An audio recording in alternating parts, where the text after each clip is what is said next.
Hi, I'm Curious Cass, and this is Curiosity Junkie. Today's guest is a sought-after speaker and leader. She is a psychotherapist who meets her clients at the intersection of spirituality, psychology, and science. She's also a very dear friend of mine. Please welcome Tracy Brady. Hi, Tracy. Wonderful to have you back again. Good to be here, Cass. Fantastic. Let's again jump in. We were just talking about loneliness and kind of into that depression piece. And that led me into acceptance. And so I want to talk a little bit about maybe some things or your thoughts on what is it that gets people to the loneliness? Well, that's nice because people don't want to feel lonely. It's not a good comforting feeling. But just to say right off the bat that it's something that we all feel, and it's something that can be a very fulfilling feeling. It doesn't always have to feel lonesome or lonely. It can feel where you're kind of with yourself and present without the distractions of others. And that can be a very fulfilling feeling.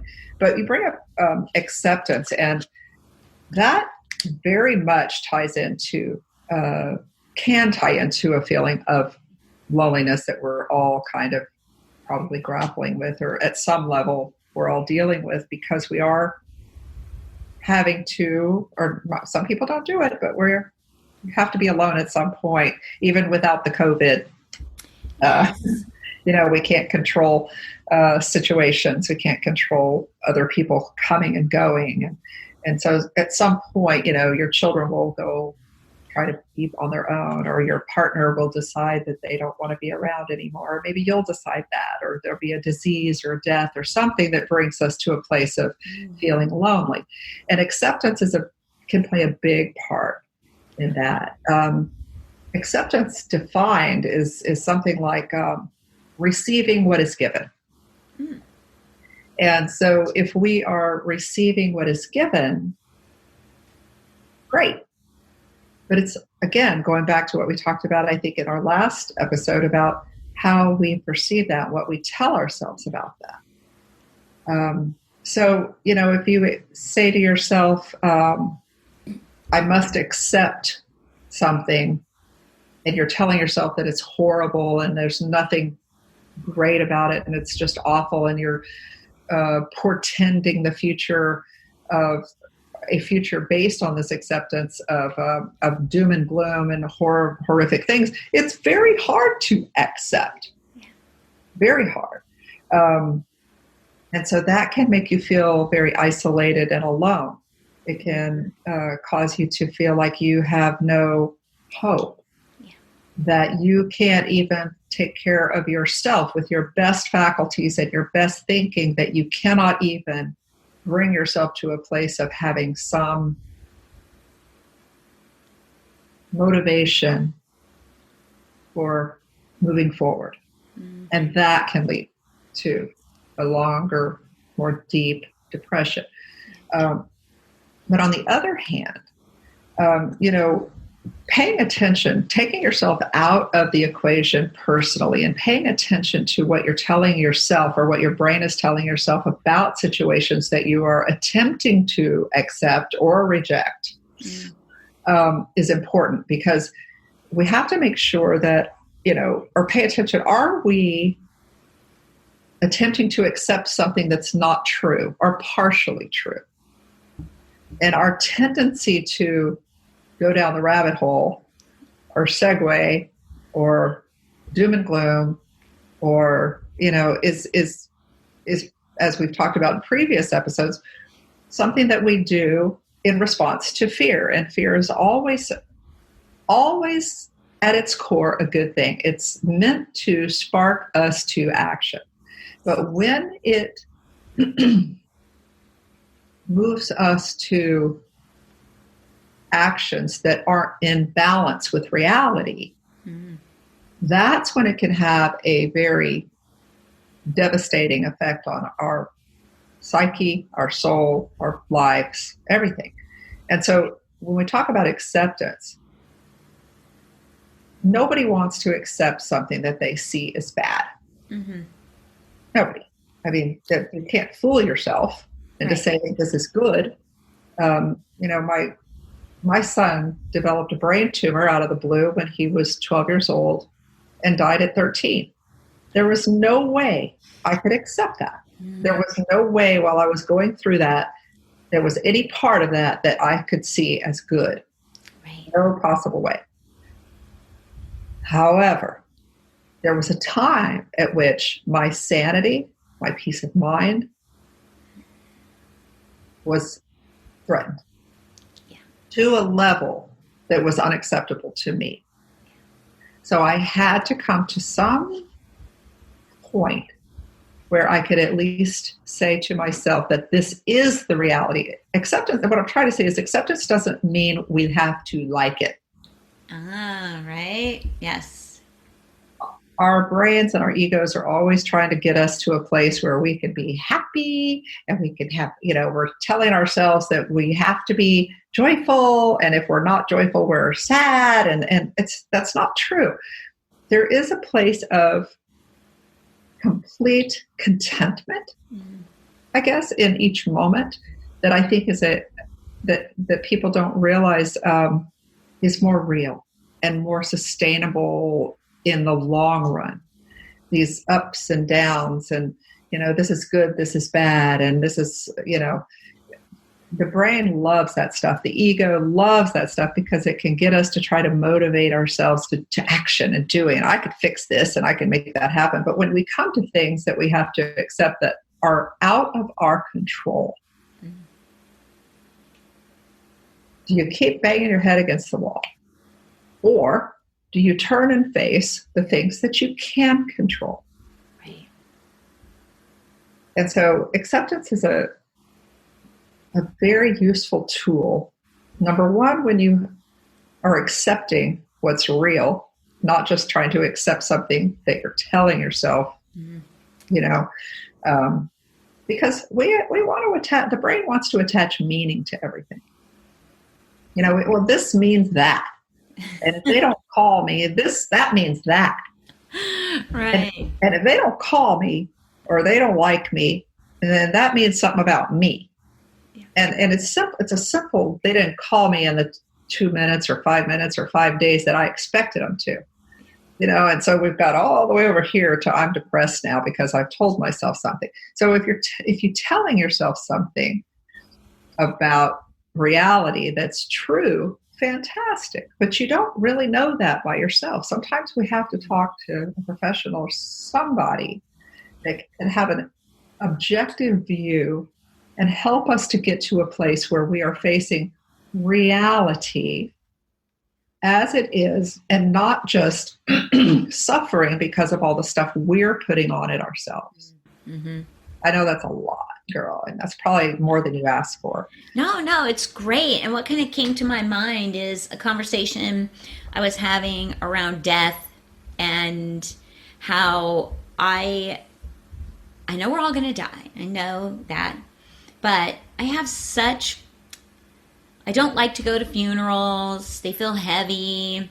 And I think it's stuff I'm telling myself about death. I don't know. But it just seems like that's one of those things we need to accept. And the reality of it is that person is gone. Yes, it hurts and you have a loss. And loss can be not only death. This was part of that conversation. It's not only death. It can be a divorce. It can be children leaving home. It can be a lot of different things. It can be an animal passing. Loss is a heavy thing. And so how do you get to acceptance with the loss? The loss infers meaning. And we need meaning. It's important. It motivates us. It drives us to be loving, all sorts of things. But when meaning gets in the way of acceptance, we have to change that meaning and be willing to release the meaning we've attached. For example, when my son died, one of the losses that I had, besides the obvious ones, was I realized I was no longer a mother to a son. I was still a mother, but I was no longer a mother to a son. So the meaning I had attached about myself being a mother to raising a boy, a man, I had a lot of stuff that I thought was wonderful that I had put on top of who I was and said, that's who you are, that I had to accept that I was no longer that. Right. So that is a big deal, because when we try to accept a loss, something outside of ourselves or inside of ourselves, we have to pay attention to what we're telling ourselves about it and what meaning we have attached, because that feels like a part of us. Yes. And who are we without that? And that becomes a whole couple of sessions. Right. At least. Yeah. So, No, but I can see how we have attached stories to that person being in our life, or that thing being in our life. It's what we've told ourselves we are with them or it. Yes. sure. In jobs right now, people are losing their jobs, and they have to redefine who they are. Yes. This is calling this situation, any situation that involves the acceptance of something different, especially when it involves meaning about who we are. It is just a very fertile ground for growth, movement, and for many of us, it can feel very odd and strange, like we're going crazy. And so I would encourage anybody who this resonates with to get somebody to, professional or somebody who can help them navigate this, because you're not always going crazy. Right. It just feels that way sometimes. Right. Because these things we identify with, this meaning, it's attached to us in such a way that it's been so important to us, and it's driven so many of the things that we've done throughout our lives, that to just take it off feels like we're dying. Yeah. And it doesn't feel right. Yet to keep it that way, it's not in line with reality. If my job is my value and everything I've fought for and worked for and put so much into and gotten my degrees or my training, and it's everything that's supported my family and given me everything, and given me self-esteem and stuff, and I don't have that anymore, just to say, oh well, what? That's impossible. we can't. Don't feel like there's something wrong with you if you can't do that. Right. That's not something that we can do easily, or at least I can't.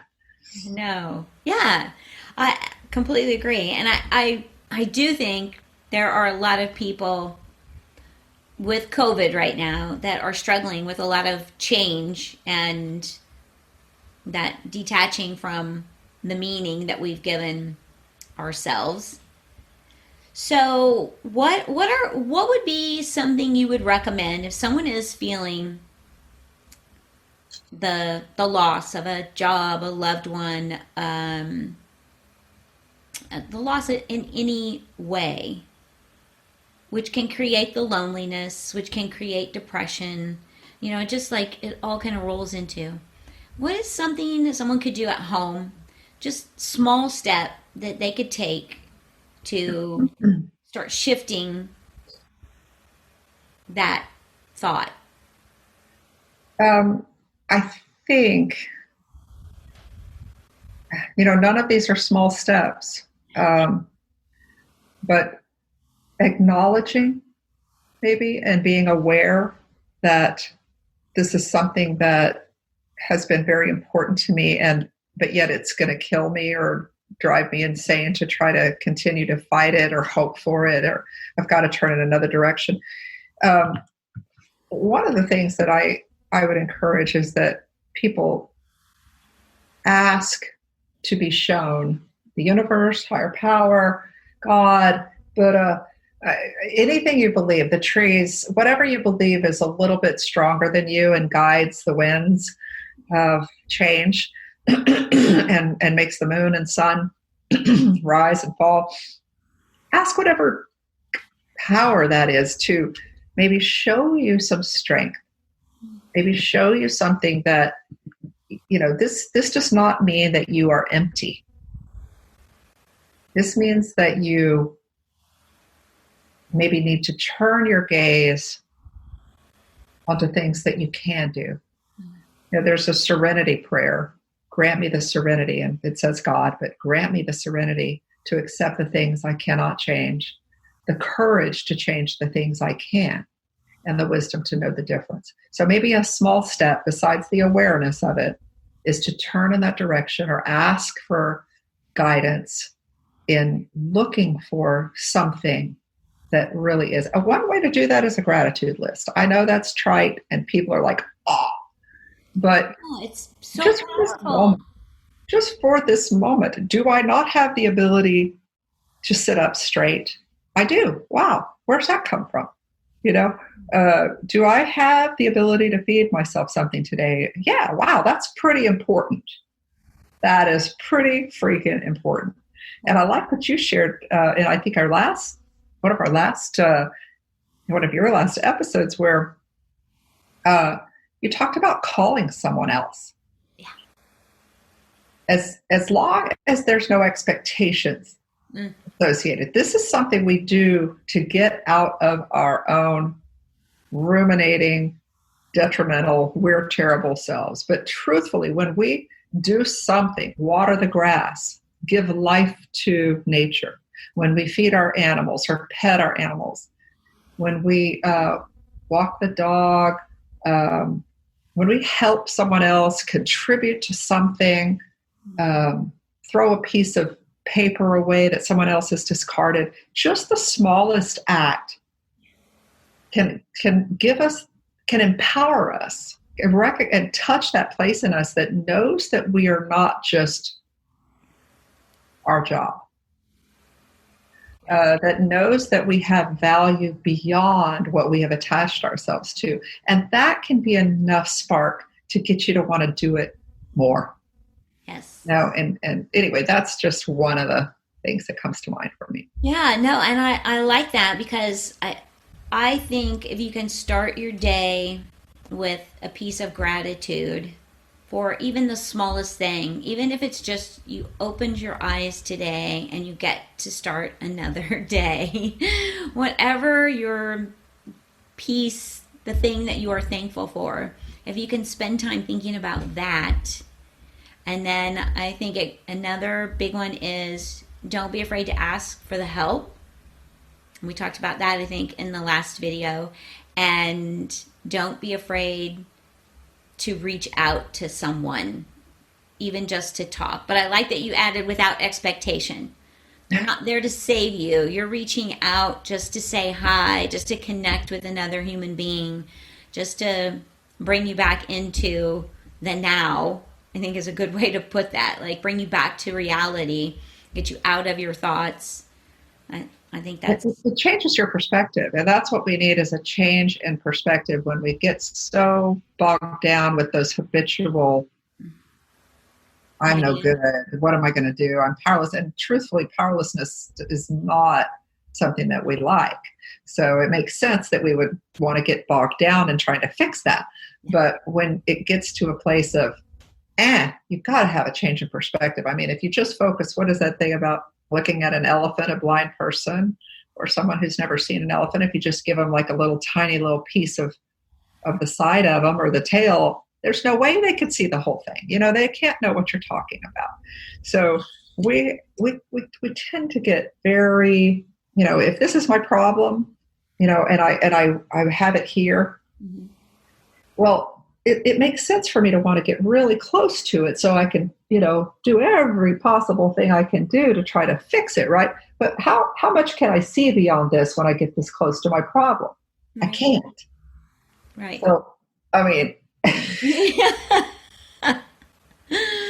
yeah, it helps to have somebody help you out. And if you're going to reach out to someone, it's to help you get a different perspective and help you know that your problems are not the only thing in the world happening right now, although it feels like it. Right, absolutely. Thank you so much, Tracy, for coming on again and talking about acceptance. And we tied it in with loneliness and depression and a few other things. So thank you for sharing your knowledge with us again today. My pleasure. Thank you for having me. Absolutely. And for all of you, if you're looking to connect with Tracy for some counseling, you can reach her at tracybrady.com. I highly recommend working with her if you have the opportunity. And again, stay safe and stay curious, my friends.